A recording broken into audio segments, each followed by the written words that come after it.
Good afternoon, everyone, and happy Friday. Welcome to 22 News at 4. I'm Ciara Speller. We're going to get to our top 4 at 4 in just a moment, but first we have a look at your commuter traffic and weather with 22 News Storm Team meteorologist Brian Lapis. Brian, today would be a great Friday to go golfing. Some great golf weather. Yeah, I hear that you have a golf event that you're promoting. You know, June 28th, second annual JSF for Change. Get out there, hit some balls, practice, sign up. Do you have a website for that? Of course we do. What is it? jsfforchange.org. We didn't plan this. We didn't plan it at all. Maybe we rehearsed it once. Let's take a look at traffic, shall we, on this bright Friday, at least brightening Friday. Good news here is that the evening commute getting started shortly and really nothing to confound it, at least right now. You can see that I-91 from Springfield to Holyoke is in good shape, and on the Pike we've got east of the river, no problems, and also we're in good shape west of the river as well. And even I-391 and 291 are looking good. There's a little bit of a slowdown here, as there usually is, I-291 as it merges with I-91. All things considered, we're in fine shape. Weather looks good too. Look out, we're close to 70 in some spots. Greenfield and Springfield 67, 65 Northampton and Westfield, and we're a little bit cooler in the Berkshires, 60 Great Barrington, 57 in Pittsfield. And there has been steady gradual clearing here this afternoon. In fact, the clearest air right now is over, I would say, north of Route 9 into Franklin County, and that clearing line will continue as we move into the early evening hours. However, clouds will return. Rain is not too far away. We'll track it with our 22 News Storm Team forecast. Springfield police are investigating a triple shooting in the city's Forest Park neighborhood. Officers were called to the 100 block of Malden Street just before 2 o'clock this afternoon for a shot spotter activation. Springfield police spokesman Ryan Walsh told 22 News when officers got there, they found 3 people suffering from gunshot wounds. They were taken to the hospital where their condition is unknown. No word yet on any suspects or arrests. And the city of Springfield will have to pay more than $500,000 to a black Springfield police captain who says he was passed over for a promotion in favor of white candidates. A Hamden Superior Court jury ruled last week in favor of Captain Reginald Miller in his lawsuit against the city. Miller is seen here in a video from 2022. He alleged that back in 2020, while he was still a lieutenant, he was passed over for a captain's position, despite being the next person on the list to receive the promotion. At this time, Miller was receiving chemotherapy treatment for a rare disease. He was later promoted to the rank of captain. Springfield City Solicitor Stephen Bonaconti told 22 News the city disagrees with the jury verdict and will be filing an appeal next week. And as jury selection continues for the second trial of Karen Reed, her team is still pursuing every avenue to have the murder charge against her thrown out. Reed is appealing her case all the way to the U.S. Supreme Court. This was the next step in her appeal after it was denied by a federal appeals court last week. If the Supreme Court takes the case up, it could put the retrial on hold.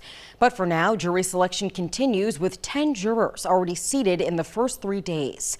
Judge Beverly Cannoni is hoping to get at least 16 jurors seated before the trial can begin. The markets are not reacting well to President Trump's tariffs, suffering their worst single-day loss Thursday since the start of the pandemic nearly 5 years ago. Stocks took another pounding today after China retaliated with new tariffs on U.S. goods, sparking fears that Trump has ignited a global trade war that will lead to a recession. Fed Chair Jerome Powell warned the Trump administration's expansive new tariffs will likely lead to higher inflation and slower growth. All right, bringing 22 News Storm Team meteorologist Brian Lapis back in. And Brian, we heard that tomorrow not going to be so great, but tonight, time to get out and get some stuff done. Yeah, dry evening tonight, and then of course you do have the rain on the way in here for tomorrow. In fact, you can see the clearing right now. Clouds and radar showing steady clearing from north to south here up and down the valley. And the last area to get into the real significant clearing is southern Berkshire County and Hamden County. But it's coming, and should be a lovely evening to be out and about. Notice on our 22 News Storm Team Skycast, just some scattered clouds here at 5 o'clock. Same for 7. By the time 10 o'clock rolls around, we've got clouds that are starting to return, and it'll be a gradual increase in clouds here overnight tonight. So we're gray as we start the day here tomorrow. Notice by 10 o'clock, raining up and down the valley. After 10 o'clock, it looks like it's going to be pretty damp around here with rain and or drizzle throughout the day into the evening hours here tomorrow. I'm guardedly optimistic that most of the day on Sunday will be dry. We'll share on 22 News at 5. Now for a look at what's trending today. President Trump says he's signing an executive order to keep TikTok running in the U.S. for another 75 days, giving his administration more time to broker a deal to bring the social media platform under American ownership. Congress had mandated that the platform be divested from China by January 19th or barred in the U.S. on national security grounds. But President Trump moved unilaterally to extend the deadline to this weekend as he sought to negotiate an agreement to keep it running. China's ByteDance owns TikTok and its closely held algorithm and insists the platform is not for sale. After starting the season on a 7-game road trip, the Boston Red Sox are finally back home.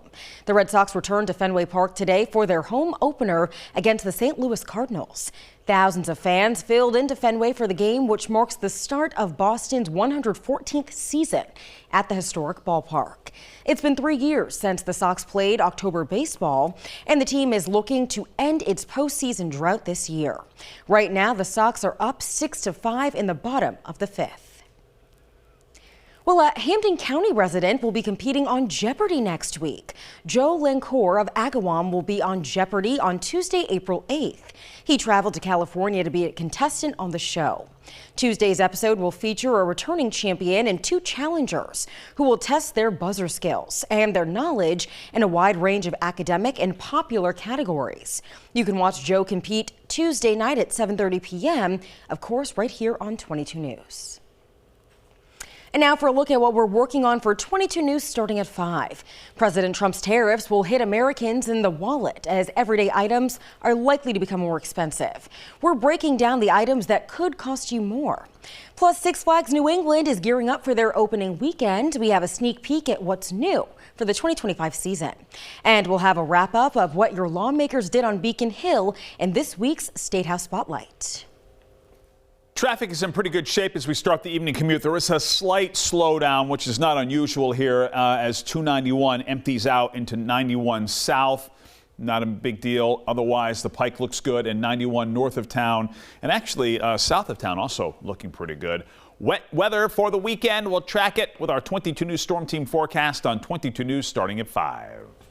All right, Brian, thank you. And thanks to you for joining us this afternoon for 22 News at 4. You can join us on TV tonight starting at 5 and get all your local news, weather, and updates anytime on wwlp.com and the 22 News mobile app.